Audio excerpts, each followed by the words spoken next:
पंकज, आप शिमला में इस वक्त मौजूद हैं। ये जैसा अभी मनोज जी ने कहा कि वोटर टर्नआउट हिमाचल में हमेशा अच्छा होता आया है, इस बार भी ऐसा लग रहा है, बहुत हेल्दी टर्नआउट है और ये एक सीख है, बाकी राज्य इससे ले सकते हैं, खासकर बड़े शहर जहां वोटर टर्नआउट बहुत कम होता है। पहाड़ में दुर्गम परिस्थितियों में भी लोग इतनी बड़ी तादाद में वोट डालने के लिए निकल रहे हैं। आपने नेताओं से आज बहुत बात की होगी।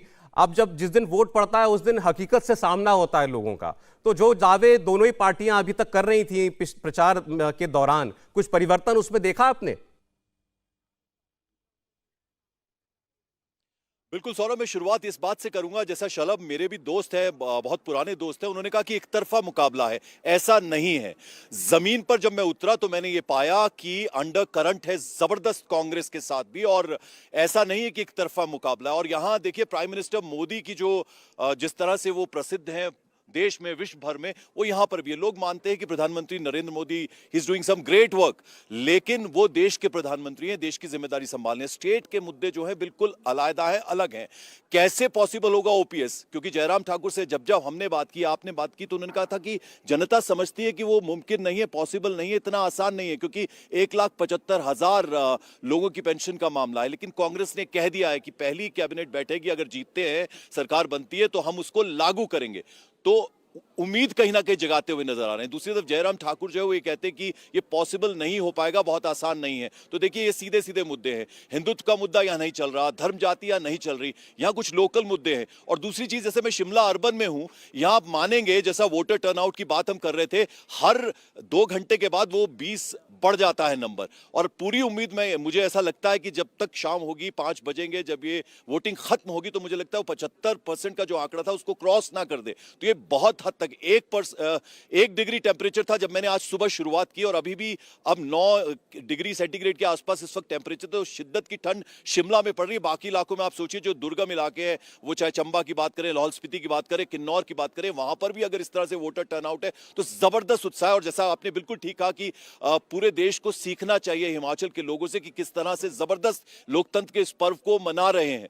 तो अगर आप कह रहे हैं कि दोनों ही पार्टी के, यहां एक इमोशनल कनेक्ट था वीरभद्र सिंह के साथ। आज कुछ अखबारों ने फुल पेज ऐड निकाला, उसमें लिखा है कि मुझे भूलना मत। तो वीरभद्र सिंह का एक बड़ा कद था, और लोग जाहिर बात है उन्हें भूले नहीं हैं। और जो 5 साल वाली बात, चेंज की बात है, 37 साल में ऐसा नहीं हुआ है। और बहुत मुश्किल है ये कह पाना, रिवाज बदलने की जो बात हो रही है, बहुत सारे लोगों से हम ये बात कर रहे हैं, तो वे कह रहे हैं कि नहीं, शिमला के मुद्दे अलग हैं, हिमाचल के मुद्दे अलग हैं। जी, तो बहुत कहना मुश्किल होगा। अभी कांटे की टक्कर है, इसमें कोई दो राहे नहीं है। देखिए, अगर कांटे की भी टक्कर है तो भी मुझे लगता है ये कहना पड़ेगा कि बीजेपी अपनी पूरे दमखम के साथ चुनाव लड़ रही है, और बीजेपी कहती है कि एक तरफा चुनाव है, कोई उनके आगे कांग्रेस पार्टी टिक नहीं रही है। तो मैं केवल अगर इश्यूज पर जाएं, शलभ मनी जी जिनका जिक्र भी पंकज कर रहे थे, देखिए, ओल्ड पेंशन स्कीम एक लोगों के दिल के करीब मुद्दा है इलेक्शन, और तमाम सर्वे में ये बात सामने आई कि ये प्रमुख मुद्दों में से एक है जिस पर आपकी पार्टी कहीं ना कहीं फंसी हुई है, ना उगलते बन रहा है ना निगलते बन रहा है। आप हाँ भी नहीं कह पा रहे हैं, ना भी नहीं कह पा रहे हैं। और दूसरा मुद्दा रोजगार का मुद्दा, 1 लाख सरकारी नौकरी की बात कांग्रेस पार्टी कह रही है, हम पहली कैबिनेट में साफ कर देंगे, सारी भर्तियां जो पेंडिंग है, सब सारी भर्तियों पर, सारी पोस्ट जो है उन पर रोजगार दिया जाएगा। तो इस पे भी आपकी तरफ से कोई क्लैरिटी नहीं आई है। आपने कहा हम 8 लाख रोजगार के अवसर देंगे, लेकिन कांग्रेस पार्टी ने बड़ी पिन पॉइंटेड बातें कही हैं। साहब जी, देखिए, मध्य प्रदेश में इन्होंने क्या कहा था कि हम पहली बार बैठेंगे जब सरकार बनाने के बाद, तो किसानों का कर्जा माफ कर देंगे। किया था क्या? बिहार में क्या कहा था तेजस्वी यादव और नीतीश कुमार ने कि पहली कैबिनेट में 10 लाख लोगों को रोजगार देंगे। और आज स्थिति क्या है कि वहां पर जिन लोगों को नौकरी मिल चुकी है, उनको बुला बुला करके दोबारा से अपॉइंटमेंट लेटर बांटे जा रहे हैं। तो जनता जानती है, ऐसा नहीं है, जनता को खूब पता है। हिमाचल की जनता बहुत होशियार है, बहुत जागरूक है, उनको खूब पता है। और जैसा पंकज ने कहा कि अंडर करंट, तो इसी तरह की असेसमेंट मुझे याद आता है कि उत्तर प्रदेश चुनाव में किए जा रहे थे कि भीड़ बहुत इकट्ठा हो रही है।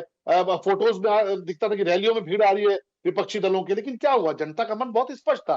आज हिमाचल की जनता हो चाहे गुजरात की जनता हो, अगर कांग्रेस पार्टी अगर बौखलाई नहीं होती, तो आज आप मधुसूदन मिस्त्री जी का बयान देख लीजिए। वो कह रहे हैं कि नरेंद्र मोदी जी की औकात बताएंगे।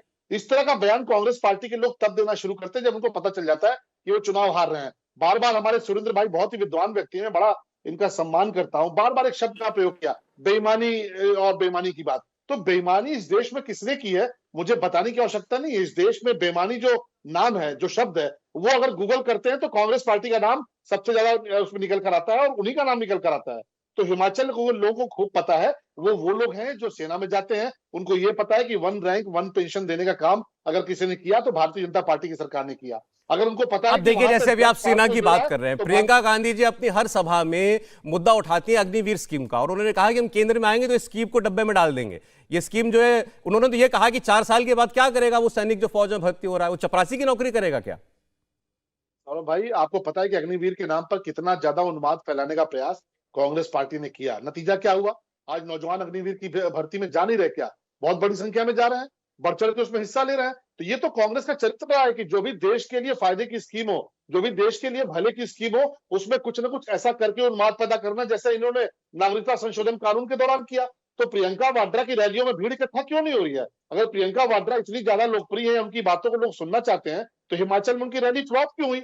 भारतीय जनता पार्टी की जीत तो उसी दिन तय हो गई थी जिस दिन प्रधानमंत्री जी की सभा में लोग उमड़े थे, और आज आप देखिए उसका फायदा देखने को मिल रहा है। लोग बहुत बड़ी संख्या में वोट देकर निकल रहे हैं। प्रधानमंत्री जी ने आह्वान किया था कि आप निकलकर जवाब दीजिए, वोट डालिए, वोट देकर ये साबित करिए कि नहीं, देश और हिमाचल प्रदेश की जो जनता है वो भारतीय जनता पार्टी के साथ खड़ी है। आप देखिए वोटिंग परसेंटेज कितना बढ़ रहा है। ठीक है। कहीं कोई लड़ाई नहीं है, कहीं कोई दो राय नहीं है। भारतीय जनता पार्टी की प्रचंड बहुमत की सरकार बनने जा रही है।